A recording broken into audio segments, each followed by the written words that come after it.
Hello friend, स्वागत है आपका सतंदर आईटीआई के डिजिटल लर्निंग क्लास में।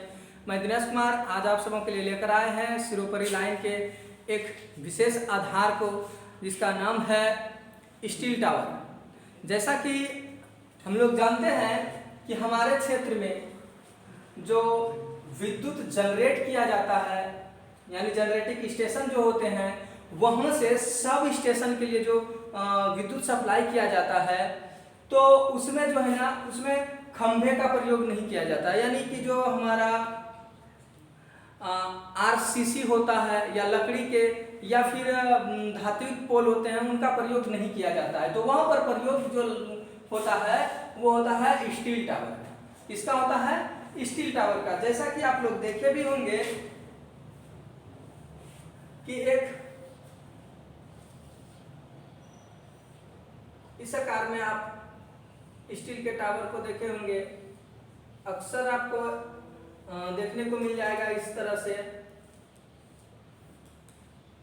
जहां पर कि आप इस तरह का टावर देखे होंगे। उस पर अगर आप ध्यान देंगे तो उसमें जो विद्युत धारा प्रवाह किया गया है वो उच्च मान का होता है। तो हम लोग देख पाएंगे कि इसका जो विद्युत धारा प्रवाह करने का जो मान होता है, कितने वैल्यू तक के हम विद्युत धारा को इस पे प्रवाह कर सकते हैं, तो होता है कि 132 किलो वोल्ट, 132 किलो वोल्ट या इससे अधिक, 132 किलो वोल्ट या इससे अधिक के वोल्टेज को जब हमें संचारित करना होता है, प्रवाह करना होता है, तो हम लोग क्या करते हैं, स्टील पोल का चयन करते हैं। ठीक है। और स्टील पोल जो है ना, आप भी समझते हैं कि स्टील पोल है तो मतलब इसमें कुछ ना कुछ जंग लगेंगे ही, मतलब ये जल और ऑक्सीजन से अभिक्रिया करेगा, तो इस पर क्या होगा, ऑक्साइड के परत पड़ जाएंगे और वो धीरे धीरे जंग का रूप ले लेगा, यानी ये संक्षारित होने लगेंगे।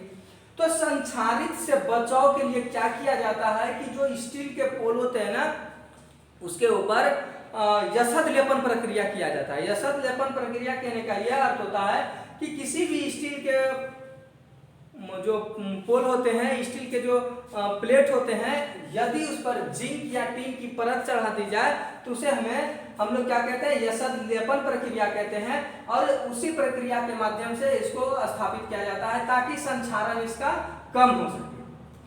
और इसका ना जो यांत्रिक शक्ति होती है वो बहुत उच्च है, क्योंकि इसके ऊपर ना जो आप देखे होंगे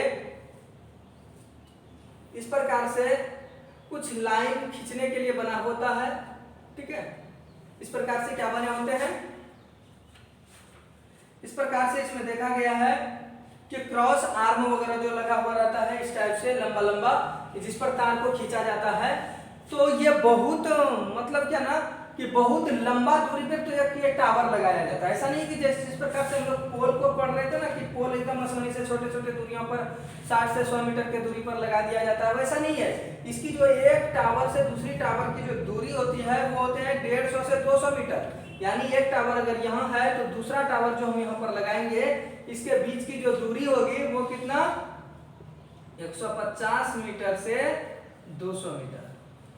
तो ये लंबा दूरी हो जाता है ना कि अगर 150 से 200 मीटर के दूरी पर एक टावर से दूसरा टावर हो तो उसके बीच जो तार लटक रहे होते हैं उसका यांत्रिक शक्ति बहुत उच्च होता है। अगर उसमें हवा भी चले तो वो ना ज्यादा उस पर बल लगाते हैं इसको खींचने में, और अगर इसमें यांत्रिक शक्ति टावर का कम होगा तो क्या होगा, टावर जो है ना टूटने का डर रहेगा। इसलिए जो स्टील का इसमें प्रयोग किया जाता है उसका यांत्रिक शक्ति को देखा जाता है कि बहुत अच्छा होना चाहिए, तभी इसका हम लोग चयन करते हैं। बात रही कि अगर हम इसको एक बार स्थापित कर देते हैं तो हम कितना दिन तक समझ सकते हैं कि यह टावर सुरक्षित रहेगा और उसके बाद ये खराब होना आरंभ हो जाएगा, या इसका एक शब्द में हम बोले तो इसका उम्र क्या होता है, इस स्टील टावर की उम्र कितनी होती है। तो स्टील टावर की जो उम्र होती है वो 80 वर्ष से अधिक होते हैं। यानी अगर आप एक बार इसको स्थापित कर देते हैं तो 80 साल के लिए निश्चित हो जाते हैं, बिल्कुल ही 80 वर्ष के लिए आप निश्चित हो जाते हैं कि 80 साल तक तो हमको कोई परेशानी ही नहीं है, क्योंकि इसका उम्र 80 से ऊपर है, 80 से अधिक इसका उम्र होते हैं। तो जो इसको देखा ये गया है कि इसका जो है ना शुरुआती जो लागत होता है वो अधिक होता है, क्योंकि बहुत सारा इस पर एंगल लगाना होता है स्टील का। इसका वर्कर जो कार्य करते हैं उनका जो वर्कर का खर्च आता है वो अधिक होता है, मटेरियल ज्यादा लग जाते हैं, उसका खर्च अधिक है।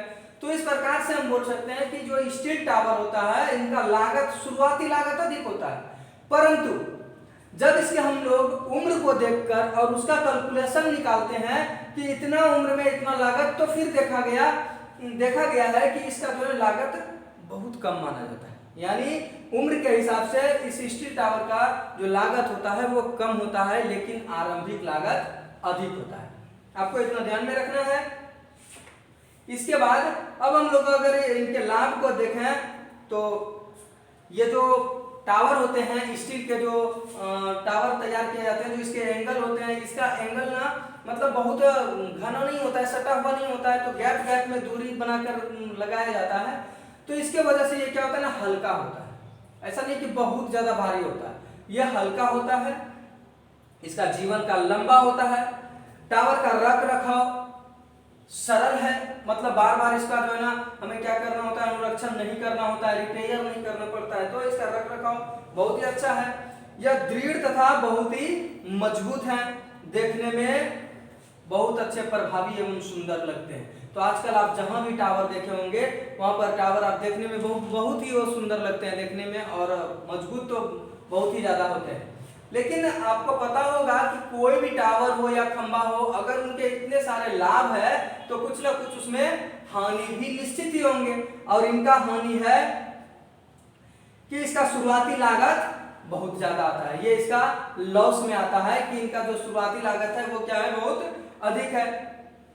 और इसके द्वारा वोल्टता के संचरण की सीमाएं होती है, एक निश्चित सीमा ही है।